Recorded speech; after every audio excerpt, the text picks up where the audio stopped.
Welcome my dear students. आपण journal entries बघतोय. आपण मागचे जे प्रॉब्लेम्स पाहिलेले होते ना, सिंपल एंट्रीज बघून झाल्या आपल्या. जीएसटी रिलेटेड एंट्रीज पण मी सांगितल्या. आज आपण कंपाऊंड एंट्रीज करणार आहोत. So generalized the following transactions in the books of mister Narendra for the month of June 2023. असं जर्नल तुमच्याकडे आखलेलं पाहिजे. In the books of mister Narendra journal 2023. आधी इयर लिहायचं, खाली मंथ लिहायचा आणि मग आपण ट्रान्झॅक्शन्स करायला सुरुवात करूयात. फर्स्ट ट्रान्झॅक्शन वाचते मी. 1st of June Narendra started business with cash 25,500, furniture 3750 and machinery 35,000. Compound entries तुम्हाला आठवत आहेत का? सिंपल एंट्रीज म्हणजे minimum only one transaction is debited and one transaction is credited. ह्याला काय म्हणायचं? Simple entry. मग कंपाऊंड एंट्री म्हणजे काय? More than 2 accounts are involved.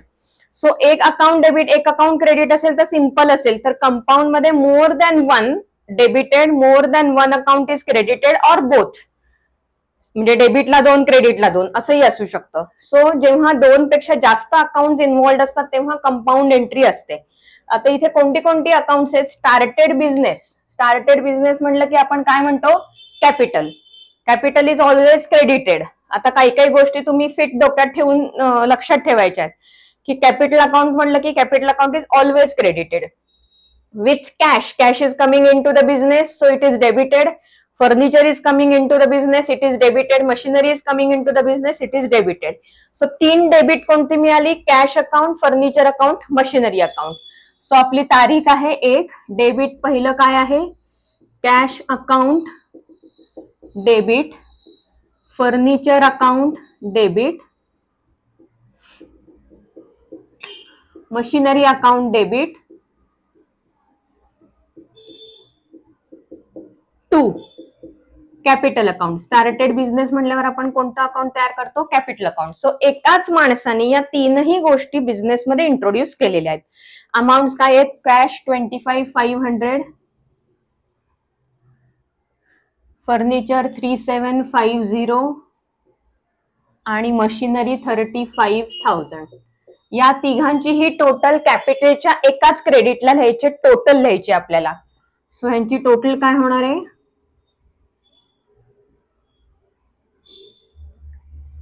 64,250. ठीक आहे. नॅरेशन आता तुम्ही लिहा, कारण मला एंट्रीज जास्त दाखवायच्या. सो मी आता नॅरेशन लिहित नाही, पण तुम्ही नॅरेशन कसं लिहायला सांगितलंय? Being Narendra started business with cash, furniture and machinery. इथे लिहायचं. हे इथे तुम्ही नॅरेशन लिहाल आणि इथे एंड झालं. Next transaction. Purchase goods from Jay on credit for ₹40,000 at 5% trade discount. जेव्हा ट्रेड डिस्काउंट असतं ते बुक्स मध्ये रेकॉर्ड होत नाही. कॅश डिस्काउंट असेल तर ते बुक्स मध्ये रेकॉर्ड होतं. याचा अर्थ काय? ट्रेड डिस्काउंट असेल तर डिस्काउंट अकाउंट ओपन करायचं नाही. कॅश डिस्काउंट असेल तर डिस्काउंट अकाउंट ओपन करायचं. इथे ट्रेड डिस्काउंट आहे, सो डिस्काउंट अकाउंट येणार नाही. पण अमाऊंट काय येणार? Purchase goods from Jay on credit आहे, सो जयचं अकाउंट येणार आणि परचेस गुड्स म्हणल्यावर परचेसेसचं अकाउंट येणार आहे. 40,000 अमाऊंट आहे, 5% ट्रेड डिस्काउंट. आता ट्रेड डिस्काउंट आपल्याला रेकॉर्ड करायचं नाहीये, मग अमाऊंट काय असेल? 40,000 अमाऊंट आहे आपली. 40,000 वरती 5% कॅल्क्युलेट करायचं. सो ते झाले 2,000 रुपीज. 2,000 रुपीज डिस्काउंट दिलंय म्हणजे 40,000 मधनं 2,000 रुपीज लेस करायचे म्हणजे किती उरले? 38,000. सो ट्रान्झॅक्शनची अमाऊंट लिहिताना तुम्ही डिरेक्टली 38,000 लिहिणार आहात. इथे 40,000 वरती 5% ट्रेड डिस्काउंट सेपरेटली रेकॉर्ड करायचं नाहीये. एंट्री काय करणार आपण? 2 अकाउंट कोणती मिळाली आपल्याला? परचेस अकाउंट आणि Jay account. On credit transaction आहे, so name of the party येणार. डेट आहे 3. Purchases account debit, purchases account debit 2 Jay's account. Amount आपण काय एक्स्ट्रॅक्ट केली आता? 38,000. कॅल्क्युलेशन कळलं का ह्याचं? हेच जर कॅश डिस्काउंट असतं ना, ट्रेड डिस्काउंटच्या ऐवजी कॅश डिस्काउंट असतं तर आपण काय केलं असतं? Purchase account debit 40,000, Jay's account debit 38,000 आणि डिस्काउंट अकाउंट डेबिट 2,000, कारण कॅश डिस्काउंट रेकॉर्ड करतात बुक्स मध्ये म्हणून. आता इथे नॅरेशन काय लिहिणार, being goods purchase from Jay on credit at 5% trade discount for ₹40,000. सगळं तुझं अख्खं ट्रान्झॅक्शन तुम्ही इथे लिहिणार आहात, म्हणजे 38,000 कसे आले ते कळेल आपल्याला. Purchase stationery 2250 from Nirmala stationers. 5 तारखेची एंट्री आहे. परचेस स्टेशनरी निर्मला स्टेशनर्स कडनं स्टेशनरी परचेस केली 2250, पण इथे आपण कॅशची एंट्री करतो, so Nirmala stationers account create करायचं नाहीये. तुम्हाला कुठे कुठे तुम्ही फसू शकता, कन्फ्युज होऊ शकता, त्याच्यासाठी हे असे ट्रान्झॅक्शन्स आहेत. आपल्याला इथे कॅश अकाउंट तयार करायचं. एक्सपेंडिचर झालेला आहे, एक्सपेंडिचर असला की कॅश अकाउंट करतो आपण 2250. स्टेशनरी आहे म्हणजे अकाउंट कोणतं करायचं, printing stationery. Expenses are always debited. Expenses are always debited. So printing and stationery account debit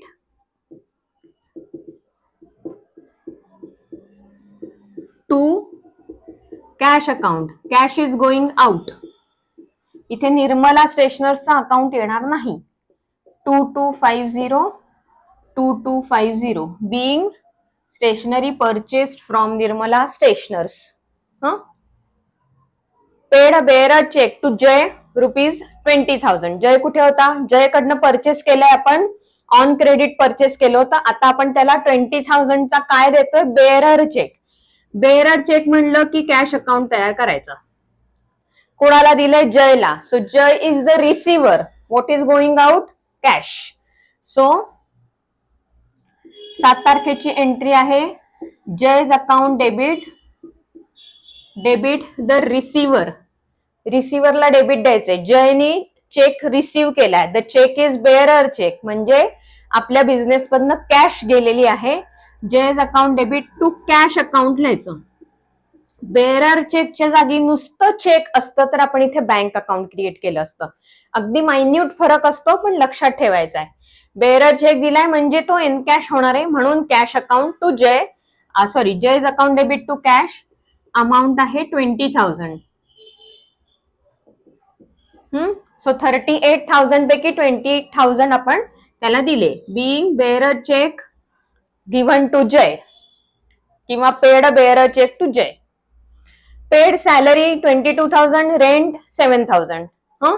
काय काय पे केलंय, सॅलरी पण पे केली आहे, रेंट पण पे केलाय. आपण पे केलंय, एक्सपेंडिचर आहे आपला हा. Expenses are always debited. Paid केलंय, what is going out, cash is going out. So what is going out is credited, so cash is credited. Expenses are always debited. इथे 2 एक्सपेन्सेस आहेत, कंपाऊंड एंट्री होणार आहे. Salary पण debit करायचंय, rent पण debit करायचंय, आणि या दोघांची टोटल कॅशला क्रेडिट द्यायचे. डेट आहे 9. Salary account debit, rent account debit, compound entry झाली ही टू कॅश अकाउंट. अमाऊंट काय आहेत, सॅलरी पे केली आहे 22,000, 7,000 रेंट पे केलेलं आहे. सो 29,000 टोटल कॅश आपल्या बिझनेस मधनं गेली. Being salary and rent paid. Narration झालं. 11th June. Sold goods to Nitin for 27,000 at 10% cash discount. इथे आता कॅश डिस्काउंट आलं. कॅश डिस्काउंट म्हणलं की डिस्काउंट अकाउंट ओपन करायचं. आता आपण गुड्स सेल केलेले आहेत आणि सेल करताना आपण डिस्काउंट देतो तेव्हा ते डिस्काउंट अलाउड असतं. सो मार्जिन मध्ये तुम्ही लिहून ठेवायचंय, ज्यावेळेला आपण परचेस करतो गुड्स तेव्हा डिस्काउंट रिसिव्ड असतं. हे मार्जिन मध्ये लिहून ठेवा. आणि जेव्हा आपण सेल करतो गुड्स त्यावेळेला डिस्काउंट अलाउड असतं. 2 डिस्काउंट मधला फरक कळायला पाहिजे तुम्हाला, आणि त्याप्रमाणे अकाउंट ओपन करायचंय. सो जेव्हा सेल्स असतं, गुड्स आर सोल्ड म्हणतो आपण, त्यावेळेला डिस्काउंट अलाउड, कारण आपण अलाउ करतो. आपण जेव्हा गुड्स परचेस करतो तेव्हा समोरची पार्टी डिस्काउंट देते, म्हणजे आपल्याला डिस्काउंट रिसीव्ह झालं, आणि सेल करताना आपण अलाउ केलं. ओके, सिंपल आहे. सो हे मार्जिन मध्ये लिहून ठेवायचंय. आता कोणतं कॅश डिस्काउंट आहे, सेल्स वरचे, म्हणजे कोणतं discount allowed. Discount allowed account open करावं लागेल, कारण कॅश डिस्काउंट आहे. ट्रेड डिस्काउंट असतं तर नसतं केलं. Sold goods to Nitin for ₹27,000 at 10% cash discount. आता तुम्हाला एक ट्विस्ट कळायला पाहिजे की इथे कॅश डिस्काउंट आहे म्हणल्यानंतर नितीनचं अकाउंट ओपन नाही करायचं, because he has paid cash. आपण डिस्काउंट दिलंय, कळलं का? नाहीतर तुम्ही म्हणाल इथे इन कॅश असं कुठं लिहिलंय, मग तुम्ही कॅश अकाउंट का ओपन केलं? पण कॅश डिस्काउंट दिलंय याचा अर्थच मुळात त्यांना कॅश डिस्काउंट दिलंय म्हणजे त्यांनी कॅश पे केलीये. मी डिस्काउंट शिकवलंय तुम्हाला, ट्रेड डिस्काउंट आणि cash discount. To promote prompt payment, payment केलं तर तुम्हाला लगेचच्या लगेच कॅश डिस्काउंट मिळतं. सो त्यांनी पेमेंट केलेलं आहे याचा अर्थ कॅश अकाउंट ओपन करायचं आहे. नितीनचं अकाउंट इथे येणार नाहीये. गुड सोल्ड म्हणजे सेल्स अकाउंट. सेल्स अकाउंटला आपण नेहमीच क्रेडिट देतो. Cash is coming in. So normal केसमध्ये जर डिस्काउंट नसतं तर cash account debit to sales account अशी एंट्री झाली असती. पण बिकॉज इथे डिस्काउंट आहे, सेल कितीचा झाला? टोटल अमाऊंटचा. आता डिस्काउंटची एंट्री करताना लक्षात काय ठेवायचं? परचेस कितीचं झालं? टोटल अमाऊंटचं. सेल कितीचं झाला? टोटल अमाऊंटचा. सो सेल्सच्या पुढे टोटल अमाऊंट, परचेसच्या पुढे टोटल अमाऊंट. मग स्प्लिट काय होतं?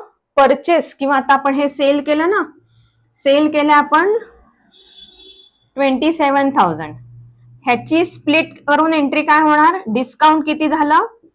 10% कॅश डिस्काउंट म्हणजे 2,700 कॅश डिस्काउंट झालं. मग कॅश किती मिळाली? 27,000 मायनस 2,700 एवढी कॅश मिळाली. 24,300 कॅश मिळालेली आहे. सेल्स कितीचं झालंय? 27,000चा. हे पण लिहून घ्या तुम्ही. सेल कितीचा झाला? 27,000. सो सेलला क्रेडिट किती येणार? 27,000. डेबिट आपण एरवी कॅशला देतो. जर डिस्काउंट नसतं तर आपण टोटल 27,000 ची डेबिटची एंट्री केली असती. पण आता 27,000 कॅश मिळाली आहे का? नाही, कमी मिळाली. किती मिळाली? 24,300. का कमी मिळाली? कॅश डिस्काउंट 2,700 दिलंय म्हणून. सो डेबिटला 2 एंट्रीज येणार आहेत. Discount allowed. आता डिस्काउंट अलाउड डेबिटला का? Discount allowed is our loss. Expenses and losses are debited. Loss झाला ना आपला. आपल्याला जेवढं सेल केल्यानंतर पैसे मिळणार होते त्याच्यापेक्षा कमी पैसे मिळाले. आपला लॉस झालेला आहे. Expenses and losses are debited. Cash is coming in, so cash is also debited. Sales are always credited because sales is our income. Hence entry काय होणार? Discount allowed account debit, cash account debit to sales account.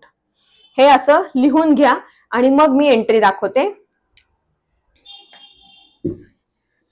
So date आहे 11th. Cash account debit, discount allowed account debit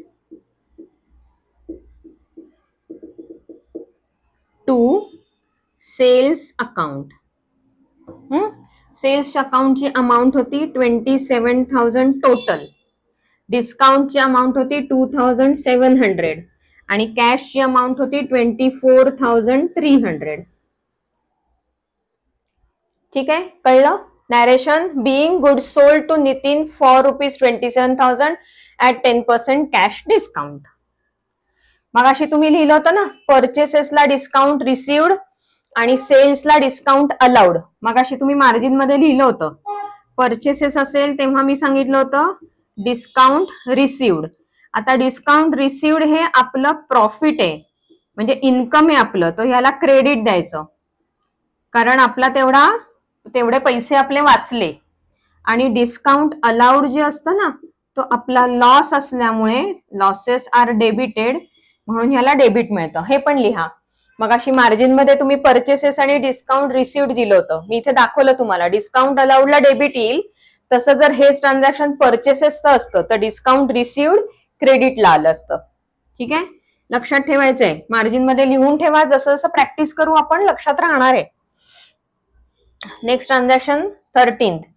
purchased furniture for 30,000 at 18% GST. जीएसटीची transaction पाहिलेली आहेत आपण. काय purchase केले? Furniture. So furniture account, cash account is credited कारण furniture asset expenses जेव्हा कुठलेही परचेस केलेले असतात तेव्हा ते कॅश मधनं केलेले असतात. So furniture is coming in, furniture account is debited to cash account is credited. आता आपण 30,000चं फर्निचर घेतलंय पण त्याला 18% जीएसटी ज्या सप्लायर कडनं आपण घेतलं त्यांनी 18% जीएसटी पण लावलाय. परचेस करतो आपण जेव्हा, तेव्हा तो इनपुट जीएसटी असतो, जो परचेसेसच्या बरोबरच शेपूट जोडून येतं. सो तुमची डेबिटची एंट्री काय होणार आहे? फर्निचर अकाउंट डेबिट, कारण फर्निचर इज परचेस्ड. परचेस बरोबर जीएसटी जो असतो तो परचेसच्याच साईडला लिहायचा असतो, म्हणजे डेबिट साईडलाच लिहायचा असतो. जर ते परचेस गुड्स असेल तर परचेस अकाउंट करा आणि इनपुट जीएसटी म्हणा. परचेस फर्निचर असेल तर फर्निचर अकाउंट म्हणा आणि इनपुट जीएसटी म्हणा. आता इथे जीएसटी, सीजीएसटी आणि एसजीएसटी येणार आहे का? कारण इथे असं कुठे दिलंय का की हा आउट ऑफ महाराष्ट्र परचेस आहे म्हणून बाहेरनं परचेस इंटरस्टेट ट्रान्झॅक्शन झालंय का? नाही झालेलं. सो इथे बायफर्केशन काय येणार? इनपुट सीजीएसटी आणि इनपुट एसजीएसटी अकाउंट, अशी दोन अकाउंट येणार. बिकॉज हे ड्युरिंग इंट्रा स्टेट म्हणतात त्याला ऍक्च्युली, म्हणजे महाराष्ट्रातल्या आतमध्ये हे ट्रान्झॅक्शन झाले, आउट ऑफ महाराष्ट्र झालं नाहीये. फर्निचर अकाउंटला जीएसटी आपण लगेच इनपुट जोडून टाकला. Cash is going out, so to cash account. आता कॅश, टोटल कॅश किती दिली आपण? 30,000 बेसिक अमाऊंट फर्निचरसाठी. आता त्याच्यावरती 18% जो जीएसटी लागलेला आहे तो 9% असा डिवाइड होणार सीजीएसटी आणि एसजीएसटी मध्ये. सो फर्निचरची व्हॅल्यू किती होती? Input CGST account debit, input SGST account debit, to cash account. फर्निचरच्या समोर लिहिले मी 30,000. 30,000 वरती 9% सीजीएसटी, सो 2,700. आणि सेम अमाऊंट असते एसजीएसटीची 2,700. अशी टोटल अमाऊंट आपण कॅश मध्ये दिली, म्हणजे टोटल आपण कॅश किती दिली? 35,400. कळतंय? एंट्री कशी झाली ते कळलं? सीजीएसटी 9%, एसजीएसटी 9% का घेतले? कारण टोटल 18% जीएसटी दिलाय, जो इनसाइड महाराष्ट्र ट्रान्झॅक्शन झालेला आहे, आउट ऑफ महाराष्ट्र नाही झालेलं. सो 18%चं बायफर्केशन, 9% सीजीएसटी, 9% एसजीएसटी. कळलं? जिथे परचेस असतं त्याच साईडला आपण त्याचा जीएसटी सुद्धा लिहितो. सेल केलं असेल जीएसटीनी तर सेलच्याच साईडला जीएसटी लिहायचं, त्याला आउटपुट म्हणायचं. हा इनपुट आहे कारण goods are coming in. Narration, purchase furniture for 30,000 at 18% GST. जीएसटीचे ट्रान्झॅक्शन मागच्या वेळेला घेतली आहेत, परत करा ती. कळते? पुढचं ट्रान्झॅक्शन बघूया. ही ट्रान्झॅक्शन करताना जर तुमचं पेज संपलं असेल तर कास्टिंग करायला विसरायचं नाहीये. मी आता माझं इथे पेज संपलंय असं अज्युम करून मी कास्टिंग करून घेतलं होतं आणि टोटल ब्रॉड डाऊन नेक्स्ट पेजवर घेतलीये. तुमची जर का 5 ट्रान्झॅक्शन झाली, 4 ट्रान्झॅक्शन झाली आणि पेज संपलं तर त्या पेजची टोटल घ्यायची, खाली काय लिहायचं? टोटल ब्रॉड फॉरवर्डेड, BF, आणि नेक्स्ट पेजवर टोटल ब्रॉड डाऊन. आता हे जे टोटल तुम्ही घ्याल ते तुमच्यावरती आहे. पेज जिथे संपेल, अर्धवट ट्रान्झॅक्शन लिहायचं नाही की इकडे ट्रान्झॅक्शन लिहिले त्याचं नॅरेशन पुढच्या पेजवर लिहिले, असं अजिबात करायचं नाही. ट्रान्झॅक्शन पूर्ण एकाच पेजवर आलं पाहिजे. मग टोटल लिहा, नेक्स्ट पेजवरती ती कॅरी फॉरवर्ड करा. माझा आता पेज संपले म्हणून मी ही टोटल घेऊन कॅरी फॉरवर्ड केली होती. नेक्स्ट ट्रान्झॅक्शन बघूयात. हे झालं आपलं एक transaction. 15th June, sold goods to Vinod for ₹17,000 at 12% GST. आता इथे गुड्स सोल्ड आहे, so goods are going out with GST. मग जेव्हा सेल्स असतं त्या सेल्स बरोबरच त्याची जीएसटीचं शेपूट जोडून टाकायचं. आता it is good sold to Vinod आहे, इथे इन कॅश असं लिहिलंय का ट्रान्झॅक्शन? नाही. सो इथे आपण विनोद अकाउंट तयार करणार आणि सेल्स अकाउंट तयार करणार. ही झाली फर्स्ट स्टेप. सेकंड स्टेप, इथे कॅश लिहिलेलं आहे का? सॉरी, सेकंड स्टेप इथे out of the Maharashtra sale केल्या असं लिहिलंय का? किंवा कुठल्या स्टेटचं नाव दिलंय का? नाही. सो अज्युम काय करायचं की this is within the state sale. So आपण बायफर्केशन 6 करणार. 12% डिव्हिजन इक्वली 6%, 6%. कुठे लावायचं? हे सेल्स आहे त्याच्यामुळे सेल्स जिथे लिहू त्याला जोडून हे लावायचं. सेल म्हणलं की आउटपुट जीएसटी, परचेस म्हणलं की इनपुट जीएसटी. बेसिक झालंय. एंट्री कशी करायची ते बघा. Goods are going out, Vinod's account is debited. तारीख आहे 15. Vinod's account is debited. Vinod's account debit to sales account येणार कारण goods are sold. To output CGST account आणि to output SGST account. Good sale केले असतील सेल्सला GSTचं शेपूट, परचेस केले असतील परचेसला GSTचं शेपूट. काय अमाऊंट्स? गुड्स सोल्डची व्हॅल्यू आहे 17,000, ती सेल्सच्या समोर मी लिहून टाकली आहे. सेल कितीचा झाला? 17,000चा. त्याच्यावरती 6% CGST आणि 6% SGST. सो 1020. ह्या दोन्ही झाल्या आपल्या GSTच्या अमाऊंट्स. टोटल अमाऊंट विनोदच्या अकाउंटला डेबिट करायची जी रिसिवेबल आहे विनोदकडनं. सो टोटल 18,040 एवढी अमाऊंट विनोदकडनं रिसिवेबल आहे. Narration being good sold to Vinod for 17,000 at 12% GST. कळतंय ना? Next transaction. Received cheque by Vinod 12,000. इथे बेअरर म्हणलंय का? नाही. नुसतं चेक म्हणलं की इथे बँक अकाउंट येणार. बेअरर चेक म्हणलं तरच कॅश, नुसतं चेक म्हणलं बँक अकाउंट. विनोदनी चेक दिलेला आहे. Who is the giver? Vinod. Cheque मिळालेला आहे. चेक आपण कुठे डिपॉझिट करतो? बँकेमध्ये डिपॉझिट करतो. So bank is the receiver of the cheque. Vinod is the giver, bank is the receiver. Receiver is debited, giver is credited. So bank account debit to Vinod's account. Amount date आहे 17. Bank account debit to Vinod's account. Amount किती आहे? 12,000. Narration काय लिहिणार? Being check received from Vinod. Next. Paid into SBI 10,000. आता हे मुद्दाम दिलंय. पेडचा शब्द काय घ्यायचा असतो? कॅश. रिसिव्ड म्हणलं की कॅश, पेड म्हणलं की cash. Cash paid into bank म्हणजेच कॅश डिपॉझिटेड इंटू बँक. हेच ट्रान्झॅक्शन तुम्हाला नॉर्मल भाषेत जेव्हा आपण शिकलो होतो आधी तेव्हा काय म्हणत होतो आपण? Cash deposited into bank rupees so and so. आता इथे काय म्हणलंय? कॅश डिपॉझिटेड इंटू किंवा cash paid into SBI. So bank is the receiver of the cash.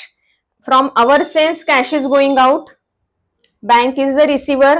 Receiver is debited. What goes out is credited. So bank account debit to cash account. इथे bank आपल्याला माहिती आहे कोणती आहे. मग नुसतं bank म्हणायचं नाही. SBI account debit to cash account. कोणती बँक ते दिलेलं आहे ना त्यांनी. अमाउंट आहे 10,000. Narration being cash deposited into bank किंवा cash paid into bank. Next 21st. Paid cash to Jay ₹16,000 as full and final settlement. जयला 16,000 दिलेत. इथपर्यंत जर ट्रान्झॅक्शन संपलं असतं तर तुम्हाला माहिती आहे की काय एंट्री करायची. पण पुढे त्यांनी काय दिलं? Full and final settlement. म्हणजेच जयला आता आपण काहीही देणं लागत नाही. It is the full and final settlement म्हणून आपण 16,000 दिले and now there are no dues payable to Jay. मग आपल्याला जयला किती देणं होतं आधी ते बघूयात का? 40,000 मधनं 5% ट्रेड डिस्काउंट लेस केलं होतं आपण. सो हे पहिलं ट्रान्झॅक्शन होतं जयचं. हे जयचं ट्रान्झॅक्शन आहे आणि हे एक जयचं ट्रान्झॅक्शन आहे. सो टोटल अमाऊंट 38,000 होती मला वाटतं. आपण पहिली तुम्ही चेक करा. 40,000 मायनस 5% ट्रेड डिस्काउंट. त्याच्यानंतर आपण त्याला एक बेअरर चेक दिला होता 20,000चा. म्हणजे जे 38,000 आपण त्याला पेएबल होतो त्यातले 20,000 पे केले. उरली किती? 18,000. आता जयला पेएबल अमाऊंट किती होती? 18,000. हे काय होतं? परचेसेस. हे तुम्ही वर्किंग नोट मध्ये करून ठेवा. 20,000 ऑलरेडी पेड. आता बॅलन्स किती राहिला होता? 18,000. हा होता बॅलन्स. आता या 18,000 मधले इथे काय दिले? Paid cash to Jay 16,000 as full and final settlement. म्हणजे आपण जर आता हे 16,000 त्याला पे केले की जो 2,000 रुपीज बॅलन्स उरणार आहे हे आपण आता पे करणार आहोत. नाव पेड. आता हे जे 2,000 बॅलन्स उरेल तो त्याला द्यायचा आहे का नाही द्यायचा? त्यांनी सांगितलं मिळाले तुमचे सगळे पैसे, सेटलमेंट झाली, ट्रान्झॅक्शन, आता काही ड्यूज नाहीयेत. म्हणजेच काय केलं त्यांनी, 2000 रुपये आपल्याला डिस्काउंट दिलं. That means we have received discount from Jay. Okay, so ह्या 2000 ला काय म्हणायचं, डिस्काउंट रिसिव्ड. हे कॅल्क्युलेशन तुम्हाला रफ मध्ये करायलाच लागेल कंपल्सरी, अदरवाइज तुम्हाला कळणार नाही डिस्काउंटची अमाऊंट किती होती ते. सो आता आपल्याला एंट्री काय करायची आहे, टोटल अमाऊंट होती 18,000 जी जयला ड्यू दिसत होती. It was payable to Jay. So जयला 18,000 पेएबल होती, पे किती केली 16,000, डिस्काउंट रिसिव्ड 2,000. सो पेड केली अमाऊंट म्हणजे cash is going out, credit किती 16,000 कॅशला, discount is received, discount received is our income. बरोबर, मगाशी मी सांगितलं होतं तुम्हाला, discount received is our income, आपल्याला रिसिव्ह झालंय ते. So incomes are always credited. So 16,000 पण क्रेडिट लिहायचंय, 2,000 पण क्रेडिटच लिहायचंय. मग डेबिट कोणाला द्यायचंय, जयला, because the receiver of the cash is Jay and the discount is also given by Jay. So जयच्या अकाउंटला डेबिटला किती येणार, 16,000 प्लस 2,000, 18,000. सो जो बॅलन्स इथे दिसतोय हा जयला डेबिट द्यायचा, क्रेडिट द्यायचं कॅशला 16,000 आणि 2,000 डिस्काउंटला द्यायचं आणि जयचं अकाउंट नील करून टाकायचं. आता जयच्या अकाउंटला बॅलन्स आहे का, नाही, सेटलमेंट झाली पूर्ण. हे वर्किंग करून घ्या, रफ मध्ये एंट्री दाखवते मी. सो इथे एंट्री कशी होणार आहे, डेट आहे 21, Jay's account debit to cash account आणि टू डिस्काउंट रिसिव्ड अकाउंट. जयच्या अकाउंट कॅशच्या अकाउंटला 16,000 क्रेडिट येणार आहे, डिस्काउंट कॅल्क्युलेट केला आपण 2,000, hence जय's account is debited by 18,000 total, being paid cash to Jay rupees 16,000 as full and final settlement. आता जयच्या अकाउंटला बॅलन्स काही नाहीये. कॅश सेल्स 33,330, एंट्री सोपी एकदम. कॅश सेल्स, सेल्स म्हणजे credit, cash is coming in, cash account debit to sales account 33,330 being cash sales 33,330. 25 तारीख, purchase goods from Amit rupees 55,000 by paying cash 30,000. आता मला सांगा, गुड्स परचेस फ्रॉम अमित 55,000 इथपर्यंत जर transaction असतं, पुढचं सध्या कट ऑफ करा, तर तुम्ही एंट्री काय करणार, हे कट ऑफ करा. परचेस गुड्स म्हणलं की परचेस अकाउंट, फ्रॉम अमित म्हणलं की अमितचं अकाउंट, कारण कॅश मध्ये दिलं नाहीये. So purchases account debit to Amit's account 55,000. बरोबर आहे. आता शेपूट काय जोडलेली आहे, by paying cash rupees 30,000. Purchases कितीचे केलेत, 55,000चे, पण 55,000पैकी फक्त 30,000 कॅश दिली, मग उरलेलं काय झालं, याचाच अर्थ उरलेली amount is steel payable. So उरलेली अमाऊंट ऑन क्रेडिट म्हणायचं. 55,000चं आपण बायफर्केशन आता कसं करणार आहोत, टोटल 55,000 आपण परचेस केले, पण त्या 55,000 मधले 30,000 कॅश दिले, याचाच अर्थ 25,000चं क्रेडिट ट्रान्झॅक्शन झालं आणि 30,000चं कॅश ट्रान्झॅक्शन झालं. पेईंग कॅश 30,000, याचाच अर्थ जेव्हा क्रेडिट ट्रान्झॅक्शन असतं तेव्हा आपण कोणाचं अकाउंट, पार्टीचं अकाउंट तयार करतो. सो इथे अमितचं अकाउंट पण येणार, कॅशचं अकाउंट पण येणार आणि परचेस अकाउंट तर येणारच. कंपाऊंड एंट्री झाली ही. Cash is going out. आपण आतापर्यंतच्या ज्या एंट्रीज पाहिल्या त्या purchases account debit to cash account पाहिल्या, किंवा purchases account debit to Amit's account म्हणजे name of the party, credit transaction, अशा पाहिल्या. पण इथे दोन्ही क्लब झालंय, पार्टली कॅश पे केली आणि पार्टली क्रेडिट ट्रान्झॅक्शन आहे. सो जे पार्टली क्रेडिट ट्रान्झॅक्शन आहे त्याला आपण नेम ऑफ द पार्टी देणार आणि जे कॅश पेड केली त्याला कॅश अकाउंट देणार. सोपं आहे ना. So purchases account debit total परचेसेसची अमाऊंट एंट्री कशी करणार हे मी आता लिहिलं होतं, हे तुम्हाला लिहून घ्यायचंय बरं का. डेट आहे 25, purchases account debit to cash account पण येणार, पार्टली कॅश ट्रान्झॅक्शन आहे म्हणून, आणि अमित's अकाउंट पण येणार कारण पार्टली क्रेडिट ट्रान्झॅक्शन आहे म्हणून. कॅश किती पे केली आहे 30,000. मुळात टोटल परचेसेस किती आहेत 55,000 आहेत. So purchases account debit 55,000 total purchases, त्यापैकी कॅश पे केली 30,000. मग क्रेडिट ट्रान्झॅक्शन कितीचं झालं 25,000चं क्रेडिट ट्रान्झॅक्शन झालं. कळलं. Being goods purchase from Amit by part payment किंवा by paying 30,000 cash and remaining as credit असं लिहून टाका. Paid maintenance charges 7,000 at 18% GST. Maintenance charges म्हणजे एक्सपेंडिचर आहे आपला, एक्सपेन्सेस आर ऑलवेज डेबिटेड. मेंटेनन्सचा अकाउंट डेबिट करायचा आहे.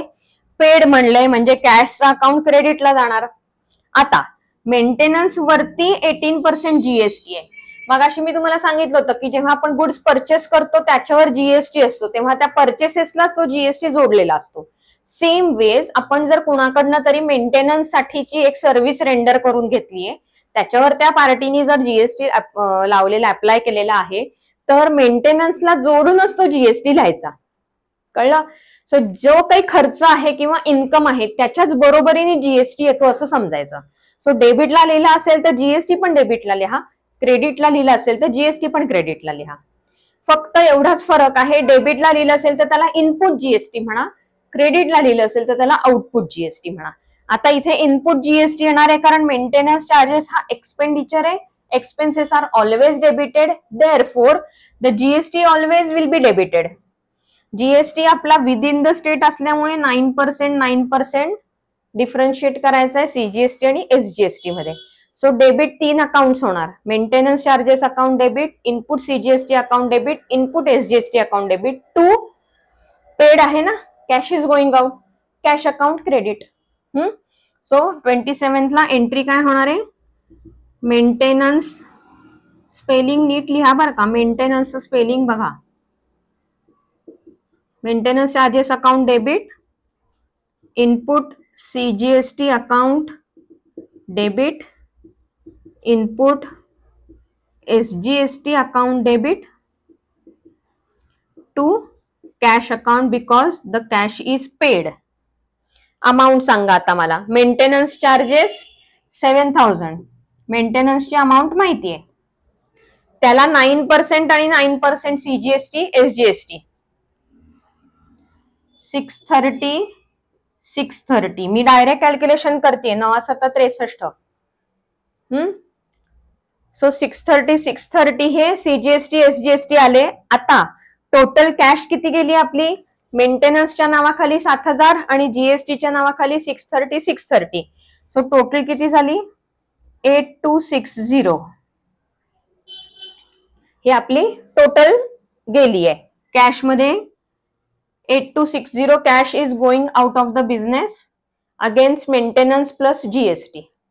Narration being maintenance paid for 7,000 at 18% GST within the state transaction.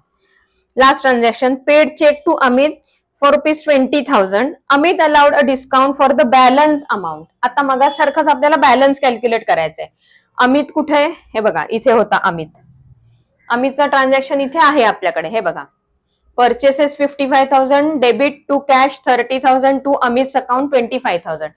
अमितला किती पेएबल होती अमाऊंट 25,000, उरलेली ऑलरेडी पे केली आपण, फक्त पेएबल अमाऊंट बघते मी. अमितच्या अकाउंटला 25,000 बॅलन्स दिसतोय, त्यातले पेड चेक टू अमित 20,000, त्या 25,000 मधले 20,000 पे केले.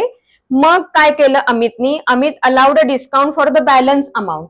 25,000 मधले 20,000 पे केल्यावर बॅलन्स किती उरणार 5,000, ते अमितने डिस्काउंट देऊन टाकलं.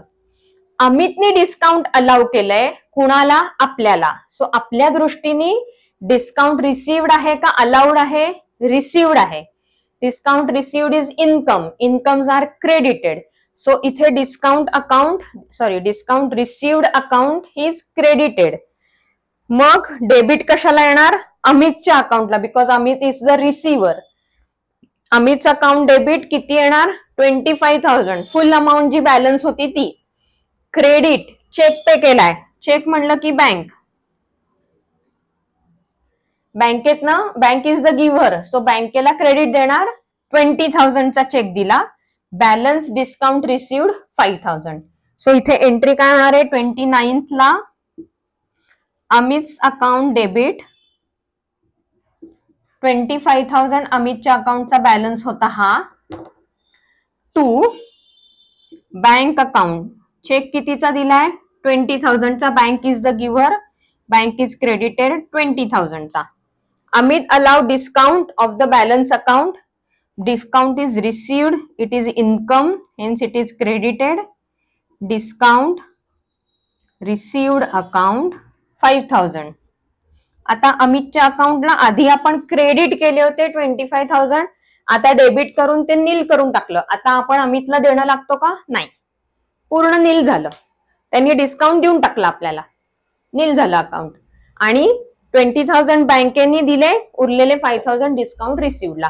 Bing amount cheque paid to Amit for 20,000 and balance amount discount received. संपलं. टोटल घ्यायची आहे 2,15,900 ची टोटल घ्या. माझ्याकडच्या दृष्टीने ही अमाऊंट आहे. तुमचं कास्टिंग वेगळं येईल, खाली टोटल लिहून टाकायचे. मग ती नेक्स्ट पेजवर आपण नंतर कॅरी करूया.